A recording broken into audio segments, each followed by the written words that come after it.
Hi guys, இன்றைக்கி நம்ம பார்க்க போகிற கதை பார்த்திங்கன்னா நம்ம சப்ஸ்கிரைபர் தான் ஷேர் பண்ணியிருக்கார். அவர் பேர் அருண் பாண்டியன். உங்கள் ஆதரவுக்கு ரொம்ப நன்றி. மேலும் இது போல் உங்கள் வாழ்க்கையில் நடந்திருக்கு இல்லைனா உங்களுக்கு தெரிந்த கதைகள் ஏதாவது இருந்தால் மேலே தெரிகிற மெயில் ஐடிக்கு ஷேர் பண்ணுங்கள். அப்படி இல்லைனா வாய்ஸ் ரெக்கார்ட் பண்ணி டெலகிராம் லிங்க் டிஸ்கிரிப்ஷனில் இருக்குது, அதில் சென்ட் பண்ணுங்கள் காய்ஸ். இந்த வீடியோ 100 லைக் வந்தால் நம்ம சப்ஸ்கிரைபர் அருணுக்கு சின்னதாக ஒரு கிஃப்ட் சென்ட் பண்ணலான்னு இருக்கேன்.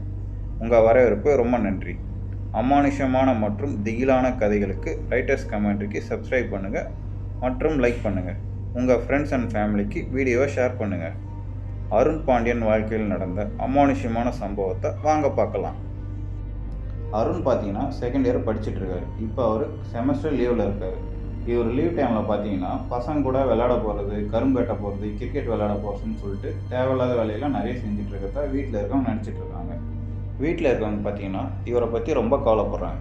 ஏன்னா இவர் தான் ஃபஸ்ட்டு இவருடைய குடும்பத்தில் டிகிரி வாங்க போகிறார். அதனால் இவர் எதனா நல்ல வேலைக்கு போவார், நல்லா சம்பாதிப்பாருன்னு சொல்லிட்டு பார்த்தா இவர் தேவையில்லாத பசங்க கூட சேர்ந்து சுற்றிட்டுருக்காரு. நாங்கள் தான் படிக்காத போயிட்டோம், அதனால் இந்தமாரி கஷ்டப்பட்டு வேலையெல்லாம் செஞ்சிட்ருக்கோம். இவனாவது உருப்படியாக இருப்பான்னு பார்த்தா இவன் இப்படியே பண்ணிகிட்ருக்கான். இவனை இதுக்கு மேலே இப்படியே விடக்கூடாது அப்படின்னு சொல்லிட்டு வீட்டில் இருக்கவங்க முடிவு பண்ணுறாங்க. அருணுக்கு ஒரு அண்ணன் இருக்கார், அதாவது பெரியப்பா பையன். அவர் பார்த்தீங்கன்னா கோயம்புத்தூரில் இருக்க ஒரு பெரிய கம்பெனியில் நல்ல வேலையில் இருக்கார். அங்கே அவனை அனுப்பி வைப்போன்னு சொல்லிட்டு உடனே பார்த்தீங்கன்னா அவங்க அண்ணன் ஹரிக்கு ஃபோன் பண்ணுறாங்க. ஹரி பார்த்தீங்கன்னா ஃபோனில் விசாரிக்கிறார், வீட்டில் எல்லாம் நல்லா இருக்கீங்களா, தம்பிலாம் நல்லா இருக்கானான்னு கேட்குறாரு. அதுக்கு பதில் பார்த்தீங்கன்னா நாங்கள்லாம் நல்லா தான் இருக்கோம், ஆனால் அவன் தம்பி பண்ணுறது தான் இங்கே சரியில்லை. அவன் எதனா உருப்படியாக எதனா செய்வான்னு சொல்லிட்டு பார்த்தா அவன் தேவையில்லாத வேலையை தான் நிறைய செஞ்சிட்ருக்கான், கொஞ்சம் கூட அவனுக்கு பொறுப்பே இல்லை அப்படின்னு பேசிகிட்டு இருக்காங்க. எங்களுக்கு நீ ஒரு உதவி ஒன்று பண்ணப்பா, என்னன்னு சொல்லிட்டு ஹரியும் கேட்குறாரு. அதுக்கு பார்த்தீங்கன்னா உன் தம்பி நீ உன் கூட வச்சிருந்து வேலை கொஞ்சம் சொல்லி பழகி விடுப்பா, 4 இடத்துக்கு போனால் தான் அவனுக்கும் புத்தி வரும். அவன் உள்ளூர்லேயே சுற்றிட்டு இருக்கான், இப்படியே இருந்தால் அவனுக்கு தான் பின்னாடி கஷ்டமாக இருக்கும். சரி அதெல்லாம் ஒன்றும் பிரச்சனை இல்லை, அவனை இன்றைக்கே பஸ் ஏற்றி விடுங்க, அவன் நைட்டுக்கெலாம் இங்கே வந்து இறங்கிடுவான், அவனை நான் பார்த்துக்கிறேன் அப்படின்னு சொல்லிட்டு ஹரியும் வீட்டில் இருக்கவங்கிட்ட சொல்கிறாரு. வீட்டில் இருக்கவங்க அருணை கிளப்புறாங்க. அவரும் பார்த்தீங்கன்னா சந்தோஷமாக கிளம்புறாரு. ஏன்னா வீட்டில் இருந்தால் எதனா சொல்லிகிட்டே இருப்பாங்க, ஒரு கொஞ்ச நாள் அண்ணன் கூட இருக்கலாம்னு சொல்லிட்டு அவரும் டக்குன்னு கிளம்பி பஸ் ஏறுறாரு. அருணுடைய சொந்த ஊர் பார்த்தீங்கன்னா விழுப்புரத்துலேருந்து அவர் கோயம்புத்தூர் கிளம்புறாரு. கிட்டத்தட்ட மதியம் ஒரு 2 மணிக்கு மேலே பஸ் ஏறுறாரு. பஸ் ஏறினோடனே அவங்க அண்ணன் ஹரிக்கு ஃபோன் பண்ணுறாரு. அண்ணன் நான் பஸ் ஏறிட்டேன், நைட்டுக்கெலாம் எப்படியும் நான் வந்துடுவேன் அப்படின்னு சொல்கிறார். சரிப்பா நீ வந்து சேரு, வந்துட்டு ஃபோன் பண்ண நான் பார்த்துக்கிறேன் அப்படின்னு சொல்கிறாரு. அருண் பார்த்தீங்கன்னா இது வரைக்கும் வெளியூருக்கெல்லாம் தூரமாக எங்கேயுமே போனதில்லை. இதான் மொதல் வாட்டி ரொம்ப தூரமாக போகிறாரு. அவர் அதே நினப்பில் பார்த்தீங்கன்னா பஸ்ஸில் கொஞ்சம் கூட தூங்காத அமைதியாக உட்காந்துட்டே வராரு. பஸ்ஸு பார்த்தீங்கன்னா நைட்டு கிட்டத்தட்ட ஒரு 9 மணிக்கு மேலே தான் வந்து சேருது. ஆனால் அவர் கோயம்புத்தூர் ஸ்ட்ரெயிட்டாக போய் இறங்கலை, அதுக்கு முன்னாடியே இறங்கியிருக்காரு. ஏன்னா அவங்க அண்ணன் சொல்லிட்டாரு, ஸ்ட்ரெயிட்டாக நீ கோயம்புத்தூர் வந்தீங்கன்னா உனக்கு தூரம், நான் சொல்கிற ஸ்டாப்பிங்கில் இறங்கிடுன்னு சொல்லியிருக்காரு. அதனால் பார்த்தீங்கன்னா அவரும் இறங்கிட்டார். அருண் இறங்குன்னு பார்த்தீங்கன்னா மொதல் வேலையாக அவங்க அண்ணனுக்கு தான் ஃபோன் பண்ணுறாரு. ஆனால் அவர் ஃபோன் எடுக்கவே இல்லை. என்ன பண்ணுறதுன்னு யோசிச்சுட்டு இருக்கப்போ தான் அவங்க அண்ணனே பதிலுக்கு ஃபோன் பண்ணுறாரு.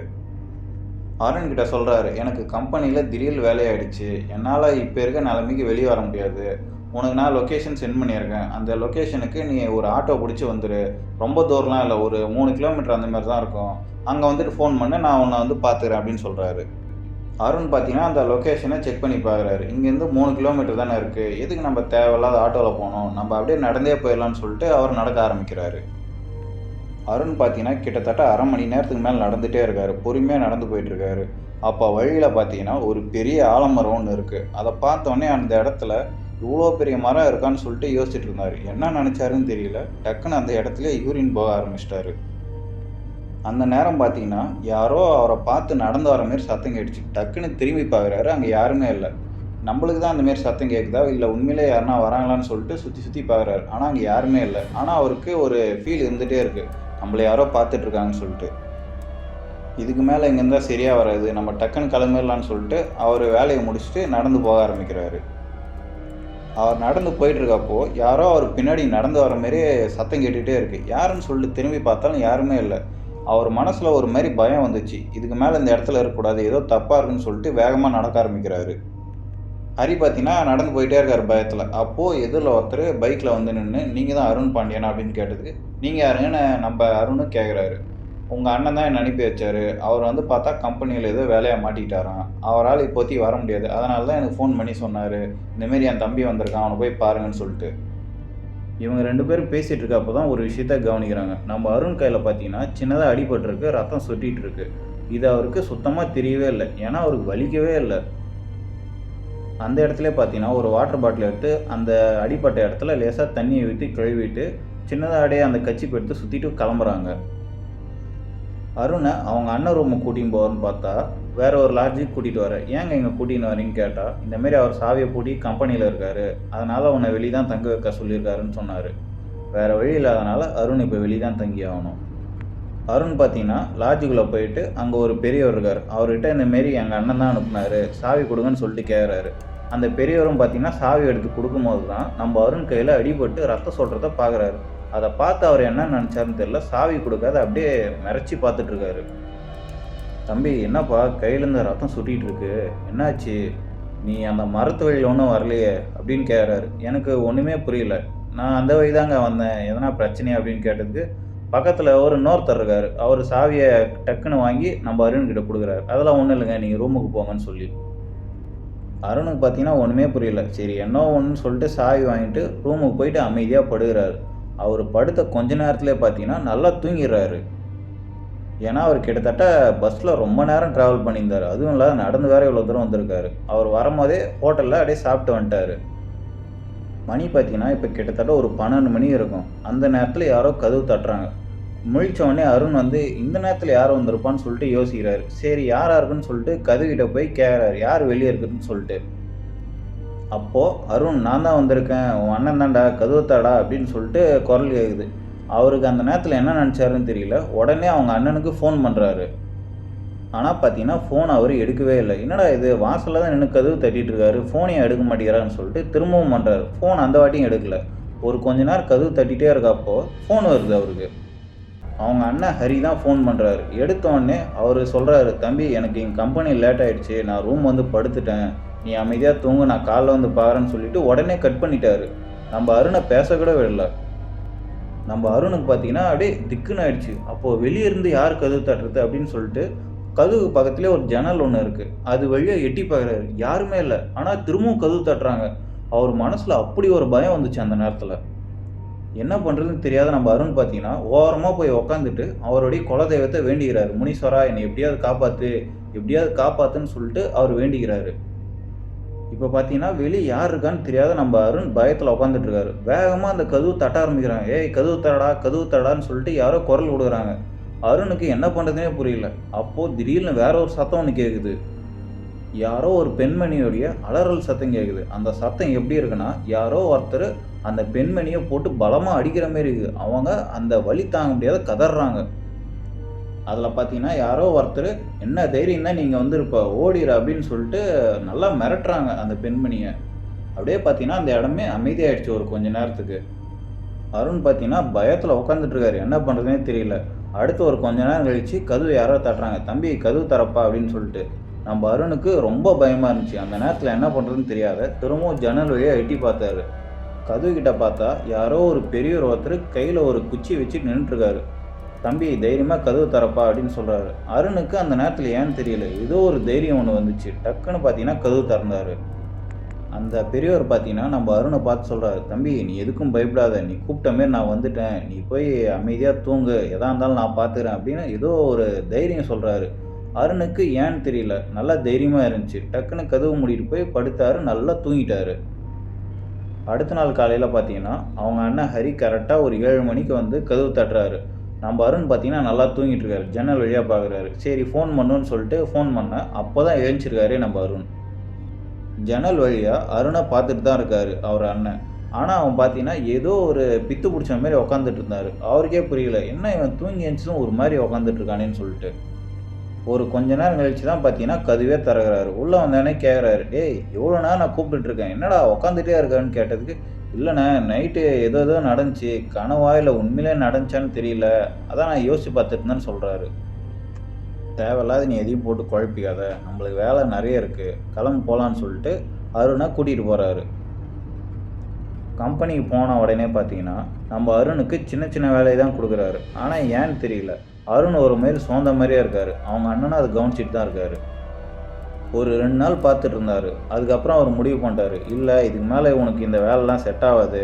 நானும் வந்த நாள்லேருந்து பார்த்துட்டு தான் இருக்கேன். நீ நல்லா சாப்பிடவும் மாட்டேன்ற, தூங்கவும் மாட்டேன்ற, ஏதோ பறி கொடுத்த மாரி உக்காந்துட்டே இருக்க. ஏன்னு தெரியலடா, நீ கிளம்பி போன்னு சொல்லிட்டு கையில் ஒரு 1000 ரூபாய் எடுத்து கொடுக்குறாரு. அந்த இடத்துல அருண் பார்த்தீங்கன்னா எதுவுமே பேசிக்கல. அமைதியாக அந்த காசை வாங்கிட்டு அவர் பாட்டுன்னு கிளம்பி போயிட்டே இருக்காரு. அவர் அண்ணன் ஹரிக்கு ஒன்றுமே புரியல, இவன் ஏன் இப்படி நடந்துக்கிறான்னு சொல்லிட்டு. சரி இவனை கூட்டிகிட்டு போய் நம்ம பஸ் ஏற்றி விடலான்னு சொல்லிட்டு கூட்டிகிட்டு போயிட்டுருக்காரு. கூட்டிகிட்டு போயிட்டுருக்கப்போ பார்த்தீங்கன்னா, இந்த வழி வேணாண்ணே, என்னை இந்த பக்கம் கூட்டிகிட்டு போங்கன்னு சொல்லிட்டு அவனுக்கு வழி தெரிஞ்ச மாதிரி சொல்கிறாரு. ஹரிக்கு ஒன்றுமே புரியல, இவன் ஏன் இந்த பக்கம் நம்மளை கூப்பிட்றான்னு சொல்லிட்டு சரி போவோமேன்னு போய் பார்க்குறாங்க. ஒரு இடத்துல நிப்பாட்டுறாரு அருண். ஹரி வந்து கேட்குறாரு, இந்த இடத்துல என்னடா இருக்குது, இங்கே ஒரு பெரிய ஆலமரம் தான்டா இருக்குது, இங்கேயே நின்று வேடிக்கை பார்த்துட்டு இருக்குன்னு சொல்லிட்டு கேட்குறாரு. ஆனால் நம்ம அருண் எதுவுமே பேசிக்கல. அந்த இடத்துல அமைதியாக அந்த ஆலமரத்தையே பார்த்துட்டு இருந்தார். இன்னும் எவ்வளோ நேரம் தாண்டா அந்த மரத்தையே பார்த்துட்டு இருப்ப, டைம் அது வா போகலான்னு சொல்லிட்டு கூப்பிட்றாரு. அந்த நேரம் பார்த்தீங்கன்னா அருண் பொறுமையாக திரும்பி அவன் அண்ணனை பார்த்து ஒரு வித்தியாசமான சிரிப்பு சிரிக்கிறான். ஏனே தெரியல. அதை பார்க்கும்போது அவன் அண்ணனுக்கே ஒரு மாதிரி பயமாக இருக்குது. இதுக்கு மேலே பார்த்தா வேலைக்காகுதுன்னு சொல்லிட்டு அவன் கையை பிடிச்சி வண்டியில் உட்கார வச்சு நேராக இட்டும் போய் பஸ் ஏற்றி விட்டார். நம்ம அருண் பார்த்தீங்கன்னா நைட்டு ஊருக்கு வந்து சேர்றாரு விழுப்புரத்துக்கு. வந்தவொடனே பார்த்தீங்கன்னா அவன் அம்மா நல்லா திட்டுறாரு அருணை. ஒரு இடத்துக்கு போனால் உறுதியாக வேலை செஞ்சுட்டு வரமாட்டியாடா அப்படின்னு சொல்லிட்டு நல்லா திட்டுறாங்க. ஆனால் அவர் எதுவுமே பேசிக்காத அமைதியாக போய் பெட்டில் படுத்து தூங்கிட்டாரு. அவங்க அம்மா பார்த்தீங்கன்னா அருணை நல்லா திட்டுறாங்க. திரும்ப அந்த பசங்களோட சேர்ந்து சுத்தத்துக்கு தானே அங்கே ட்ராமா பண்ணிட்டு வந்திருக்க, நீ நினச்சதெல்லாம் நடந்துச்சு தானே சொல்லிட்டு திட்டினே இருக்காங்க.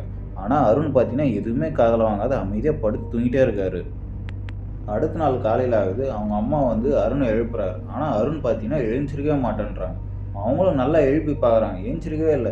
சரி ஏதோ நேற்று ட்ராவலில் இருந்ததுனால டயர்டாக இருப்பான், தூங்கட்டுமேன்னு சொல்லிட்டு அவங்க வேலையை பார்க்கலான்னு சொல்லிட்டு போகிறாங்க. அவங்க அம்மா பார்த்தீங்கன்னா பின்னாடி துணி காய வச்சுட்ருக்காங்க வீட்டுக்கு பின்னாடி. அப்போது அருண் பார்த்தீங்கன்னா ஏதோ பேச்சு குரல் கேட்குது, யாரோ வீட்டுக்கு வந்திருக்காங்க போல இருக்குன்னு சொல்லிட்டு வந்து பார்க்குறாங்க. ஆனால் அருண் பார்த்தீங்கன்னா படுத்துகிட்டே தான் இருக்கார். யாருன்னா வீட்டுக்கு வந்தாங்களா, எதனா பேசிகிட்டு இருந்தியான்னு சொல்லிட்டு கேட்குறாங்க. ஆனால் அருண் பார்த்தீங்கன்னா படுத்துகிட்டே தான் இருக்கார். இவன்னா ஏஞ்சிருக்கலையோ, நம்ம தான் தேவையில்லாத குழப்பிடுமோன்னு சொல்லிட்டு அவங்க வேலையை பார்க்கறதுக்கு போகிறாங்க. ஆனால் இந்த வாட்டியும் பார்த்தீங்கன்னா அருண் பேசிகிட்டு இருக்க மாதிரி நல்லா தெளிவாக கேட்குது. இந்த தடவை பார்த்தீங்கன்னா அவங்க அம்மா வீட்டுக்குள்ளே போகிறதுக்கு பதிலாக அங்கே ஒரு ஜன்னல் இருக்குது. அந்த ஜன்னல் வழியாக பார்க்குறாங்க. அருண் பார்த்தீங்கன்னா உக்காந்துட்டு இருக்காரு. உக்காந்துட்டு மட்டும் இல்லை, அவர் யார்கிட்டயோ பேசிகிட்டு இருக்க மாதிரி நல்லா தெளிவாக தெரியுது. உடனே வீட்டுக்குள்ளே வராங்க அவங்க அம்மா. அருண் யார்கிட்டா பேசிகிட்டு இருக்க, வீட்டுக்கு யாருன்னா வந்திருக்காங்களா அப்படின்னு சொல்லிட்டு அவங்க அம்மா கேட்குறாங்க. அதுக்கு ஆமான்னு சொல்லிட்டு ஒரு வித்தியாசமான குரல் கேட்குது. அருண் என்னடா ஆச்சுன்னு சொல்லிட்டு கேட்குறாங்க. அருண் பொறுமையாக திரும்பி பார்த்து ரொம்ப வித்தியாசமாக சிரிக்கிறார். அதை பார்த்தோன்னே அவங்க அம்மாவுக்கு அவ்வளோ பயம் வந்துடுச்சு. அருண் பார்த்தீங்கன்னா சிரிச்சிட்டே இருக்கும்போது டக்குன்னு அப்படியே பெட்டில் படுத்துக்கிட்டாரு. அவர் படுத்த அடுத்த நிமிஷமே பார்த்தீங்கன்னா எதிரில் யாரோ ஒருத்தர் உக்காந்துட்டு இருக்காங்க. அப்படியே ஒரு மாதிரி கருப்பு நிழலாக தெரியுது அந்த இடத்துலேருந்து அவங்க அம்மா பார்க்கும்போது. அந்த நிழல் பார்த்தீங்கன்னா அப்படியே டக்குன்னு அந்த மூலையில் போய் ஒரு இடத்துல நின்றுடுச்சு. அவங்க அம்மாவுக்கு அது நல்லா தெளிவாக தெரியுது யாரோ இருக்காங்கன்னு சொல்லிட்டு. பயத்தில் பார்த்தீங்கன்னா அவங்க அம்மா அப்படியே சத்தம் போடுறாங்க, ஏங்க வீட்டில் தானே இருக்கீங்க வாங்கன்னு சொல்லிட்டு அவங்க வீட்டுக்காரை கூப்பிட்றாங்க. நேராக போயிட்டு அருணை நல்லா எழுப்புறாங்க. ஆனால் அவர் எழுந்திருக்கவே மாட்டேன்றாங்க. அவங்க அம்மா அப்படியே திரும்பி அந்த மூலையில் பார்க்குறாங்க. அந்த உருவம் அங்கேயே தான் நின்றுட்டுருக்கு. அப்போ பார்த்தீங்கன்னா அவங்க அப்பாவும் வீட்டுக்குள்ளே இருக்கார். டக்குன்னு ரூமுக்கு வந்து என்னாச்சுன்னு சொல்லிட்டு கேட்குறாரு. அருணுடைய அம்மா பார்த்துட்டே இருக்கும்போது அந்த உருவம் அப்படியே டக்குன்னு மறைஞ்சிடுச்சு. அவங்களுக்கு ரொம்ப பயமாயிடுச்சு. ஏதோ தப்பாக இருக்குன்னு சொல்லிட்டு, ஏங்க நீங்கள் பையன் கூடவே உட்காருங்க, ஏதோ வந்துடுறேன்னு சொல்லிட்டு அவங்க ஃபோன் எடுத்துகிட்டு வெளியே போகிறாங்க. உடனே பார்த்தீங்கன்னா அவங்க அண்ணன் ஹரிக்கு தான் ஃபோன் பண்ணுறாங்க. ஃபோனில் அங்கே என்ன நடந்துச்சுன்னு ஒழுங்காக சொல்லு, இவன் ஏன்னு தெரியல இங்கே ஏதோ பைத்தியார மாதிரி நடந்துக்கிறான். அது மட்டும் இல்லாத அவன் படுத்துட்ருக்கப்போ அவன் பக்கத்தில் ஏதோ கருப்பாக ஒரு நிழல் மாதிரி நான் பார்த்தேன், எனக்கு ரொம்ப பயமாக இருக்குது, எல்லாத்தையும் சொல்லுப்பான்னு சொல்லிட்டு கேட்குறாங்க. இல்லை நீங்கள் பயப்படுற மாதிரிலாம் ஒன்றும் இல்லை, நாங்கள் எங்கேயும் போகல, அவன் ஏன்னு தெரியல ஒழுங்காக சாப்பிடாத தூங்காத ரொம்ப மெலிஞ்சிட்டே இருந்தான், ஒரு வேளை இங்கேருந்து உடம்பு எதனா கெட்டுருமோன்னு எனக்கு பயமாக இருந்துச்சு, அதனால தான் நான் அவனை அங்கே அனுப்பி வச்சேன், இங்கே எதுவுமே தப்பாக நடக்கலன்னு சொல்கிறாரு ஹரி. நல்லா யோசித்து பார்த்து சொல்லுப்பா, இவன் இங்கே ஒரு மாதிரி நடந்துக்கிறான், இந்த மாதிரிலாம் இருக்க மாட்டானே அப்படின்னு சொல்லிட்டு நல்லா கேட்குறாங்க. ஆனால் அவர் அவ்வளோதாங்க இங்கே எதுவும் நடக்கலன்ற மாதிரியே சொல்லிட்டாரு. என்ன பண்ணுறதுன்னு தெரியாத பயத்தில் டக்குன்னு அவங்களுக்கு தோணுது, சரி இவனை கோயிலுக்கு கூட்டிகிட்டு போயிட்டு வேப்பில் அடித்து பார்ப்போம், ஒரு வேளை திருஷ்டி எதனா போட்டிருந்தா கூட இந்தமாரி இருக்கும், கூட்டிகிட்டு போகலான்னு சொல்லிட்டு யோசிச்சு, வாப்பா நம்ம இந்தமாரி வெளியே போயிட்டு வரலான்னு சொல்லிட்டு கூப்பிட்றாங்க. அவர் முதல்ல வரமாட்டேன்னு தான் சொல்கிறாரு.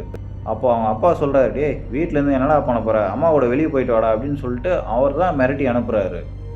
2 பேரும் பார்த்தீங்கன்னா பைக்கில் தான் போயிட்டுருக்காங்க. அப்போ போயிட்டுருக்கப்போ, "தம்பி இந்த பக்கம் இல்ல, ரைட்ல திரும்பு" அப்படின்னு சொல்றாங்க. திரும்புனோனே பார்த்தீங்கன்னா, எதிர்ல தான் கோயில் இருக்கு. அந்த கோயில பார்த்தோனே அருண் பார்த்தீங்கன்னா, அப்படியே திகைச்சு போய் நிக்கிறாரு. அவங்க அம்மா வந்து கேட்குறாங்க, "தம்பி ஏன்பா நின்ட்ட?" அப்படின்னு சொல்லிட்டு கேட்குறாங்க. எந்த பதிலுமே சொல்லல. வண்டியிலேருந்து கீழ இறங்கி, "வாப்பா இந்த கோயிலு அந்த பக்கம் தான் இருக்கு, போலான்னு" சொல்லிட்டு அவங்க எவ்வளவோ கூப்பிடுறாங்க. அப்போ பார்த்தீங்கன்னா, அருண் அப்படியே டக்குன்னு வண்டிய திருப்பி அவங்க அம்மாவ விட்டு அப்படியே போறாரு. அவங்க அம்மா பார்த்தீங்கன்னா, ரோட்லயே கத்துறாங்க, "டேய் அருணு நில்றா, நில்றான்னு" சொல்லிட்டு. அப்போ பார்த்தீங்கன்னா, தெரிஞ்சவர் ஒருத்தர் வராரு. என்ன ஆச்சுன்னு கேட்டது, "வண்டி எடுப்பா, அவன் அப்படியே வேகமா போயிட்டுருக்கான், சீக்கிரம் போணும்னு" சொல்லிட்டு வண்டியில ஏறி உக்காந்துட்டு போறாங்க. பார்த்தீங்கன்னா, நம்ம அருண் வீட்டுக்கு தான் நேரா போறாரு. அவங்க அம்மா வேகமா வந்து பார்க்குறாங்க வீட்ல. ஆனா வீடு பார்த்தோன்னா பூட்டுன மாரியே தான் இருக்கு. வெளிய பார்த்தா வண்டி கீழ சாஞ்சு கிடக்குது, சாவியோட இருக்கு. அப்ப இவன் இங்க தான் எங்கனா இருக்கணும்னு சொல்லிட்டு அருண நல்லா தேடி பார்க்குறாங்க.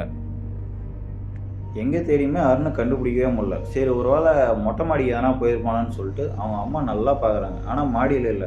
என்ன பண்றதுன்னு தெரியாத நின்னுட்டு இருக்கப்போ, அவங்களுக்கு ஏதோ ஒரு சத்தம் கேட்குது. என்ன சத்தம்னு சொல்லிட்டு கவனிச்சு பார்க்குறப்போ தான் ஏதோ ஒரு பேச்சு குரல் மாரி நல்லா கேட்குது. "சீக்கிரம் பண்ணு, சீக்கிரமா முடிச்சு போடு" அப்படின்னு சொல்லிட்டு கேட்குது. எங்கேருந்து சத்தம் வருதுன்னு சொல்லிட்டு பார்க்குறாங்க. அவங்க வீட்டுக்கு கொஞ்சம் பக்கத்துல ஒரு பெரிய மரம் ஒண்ணு இருக்கு. அந்த மரத்துக்கு கீழ ஏதோ கருப்பா ஒரு உருவம் நின்னுட்டுருக்கு. அது அவங்க கண்ணுக்கு நல்லா தெரியுது. பயத்துல நின்னுட்டே இருக்காங்க. அந்த உருவம் பார்த்தீங்கன்னா, டக்குன்னு திரும்பி அவங்கள பார்க்குது. அது அப்படியே வித்தியாசமா சிரிக்குது. அத பார்த்ததும் தான் அவங்களுக்கு தோணுது, "நம்ம பையனும் இதே மாரி தானே சிரிச்சானேன்னு" சொல்லிட்டு. உடனே அந்த மாடியிலேருந்து கீழ இறங்கி அந்த மரத்துக்கு போய் பார்க்குறாங்க. அந்த உருவம் நின்ன அதே இடத்துல நின்னு சுத்தி பார்க்குறாங்க. பார்த்தா அந்த மரத்தோட கிளையில தான் நம்ம அருண் உட்காந்துட்டு இருக்காரு. அவங்க அம்மா வந்து பார்த்தீங்கன்னா, அப்படியே அந்த இடத்துலயே கத்துறாங்க. "டேய் கீழ இறங்குடா, எதுவும் பண்ணிக்காதடான்னு" சொல்லிட்டு கத்துறாங்க. ஊர்க்காரங்கலாம் அந்த இடத்துல ஒண்ணு சேர்ந்துட்டாங்க. என்னங்க பண்றான்னு கேட்டா, அருண் பார்த்தீங்கன்னா, கையில ஏதோ ஒரு கயிறு வச்சு முடிச்சு போட்டுருந்தாரு. அப்படியே பார்த்தா டக்குன்னு கீழ குதிச்சுட்டாரு. அவர் அப்படியே தூக்குல தொங்கிட்டு இருக்காரு அந்த இடத்துலயே. இத பார்த்துட்டு இருந்த எல்லாருக்குமே பயங்கரமான அதிர்ச்சி. உடனே போயிட்டு அந்த கயிற அறுத்து அருண அப்படியே கீழ இறக்குறாங்க. பார்த்தா பாதி உயிர் போயிட்டு இருக்கு அருணுக்கு. அப்படியே பேச்சு மூச்சு இல்லாத படுத்துட்டு இருக்காரு. அருண உடனே ஹாஸ்பிட்டல் கூட்டிட்டு போயிட்டாங்க. எப்படியோ அவர காப்பாத்திட்டாங்க. ஆனா ஹாஸ்பிட்டல்ல பார்த்தீங்கன்னா சொல்றாங்க, "இவர் ரொம்ப வீக்கா இருக்காரு. இவரு இன்னைக்கு நைட் இங்க ரெஸ்ட் எடுத்து தான் ஆகணும்" அப்படின்னு சொல்லிட்டாங்க. வேற வழி இல்லாதனால அவங்களும் அங்கேயே தங்குறாங்க. நைட்டு பார்த்தீங்கன்னா, ஒரு 12 மணி இருக்கும். அருணுடைய அம்மாவுக்கு ஒரு கனவு ஒண்ணு வருது. அதுல அவங்களுக்கு ஒரு குரல் ஒண்ணு கேட்குது. "உன் பையனுக்கு ஆபத்து நெருங்குனப்போ நான் தான் அவன காப்பாத்துனேன். இந்த தடவ நீ தான் காப்பாத்தணும். எழுந்திரு, கண்ண திறந்து பாரு. சீக்கிரமா அவன என்கிட்ட கூட்டிட்டு வா" அப்படின்னு சொல்லிட்டு குரல் கேட்குது. அவங்க அம்மா டக்குன்னு கண்ண திறந்து பார்க்குறாங்க. அருண் பார்த்தீங்கன்னா பெட்ல இல்ல. நல்லா சுத்தி முத்தி பார்க்குறாங்க. அவரு பெட்ல இல்ல. ரூம விட்டு வெளிய வந்து பார்க்குறாங்க. அருண் பார்த்தீங்கன்னா, அப்படியே நடந்து போயிட்டே இருக்காரு. அவரு ஒரு பக்கம் லெஃப்ட்ல திரும்புனோனே பார்த்தீங்கன்னா, அதே கருப்பு நிழல் பார்த்தீங்கன்னா நின்னுட்டு இருக்கு. அது அவன் அம்மாவ பார்த்து சிரிக்குது. அப்படியே அந்த இடத்துல டக்குன்னு மறையுது. அருணுடைய அம்மா அலறினே பின்னாடி ஓடுறாங்க. அருணுடைய அப்பாவும் என்னாச்சுன்னு சொல்லிட்டு அப்பதான் அங்க பக்கத்துல உட்காந்துறப்ப எந்திரிச்சுருக்காரு. "ஏங்க பையன் அந்த பக்கம் போறான். சீக்கிரமா போய் புடிங்க" அப்படின்னு சொல்றாங்க. சத்தம் கேட்ட உடனே எல்லாருமே வந்து அருண பிடிக்கிறாங்க. ஆனா அருண் பார்த்தீங்கன்னா, ரொம்ப மோசமா நடந்துக்கிறாரு. எல்லாரையுமே அவர் அடிக்கிறாரு. ஒரு வழியா அவர புடிச்சு எடுத்துட்டு போய் பெட்ல கட்டி போடுறாங்க. அதுக்கப்புறம் மயக்க மருந்து குடுத்து அருண தூங்க வைக்கிறாங்க. அங்க ஹாஸ்பிட்டல்ல இருக்கவங்க பார்த்தீங்கன்னா, அருண ரொம்ப மோசமா சொல்றாங்க. "ஏங்க என்னங்க உங்க பையனுக்கு எதனா பைத்தியம் புடிச்சிருச்சா? எங்கனா கூட்டிட்டு போய் சேர்த்து விடுங்க. இங்கலாம் வச்சுட்டு இருக்காதீங்கன்னு" சொல்றாங்க. இத கேட்ட உடனே அருணுடைய அம்மாவுக்கும், அப்பாவுக்கும் அவ்ளோ கஷ்டமா இருக்கு.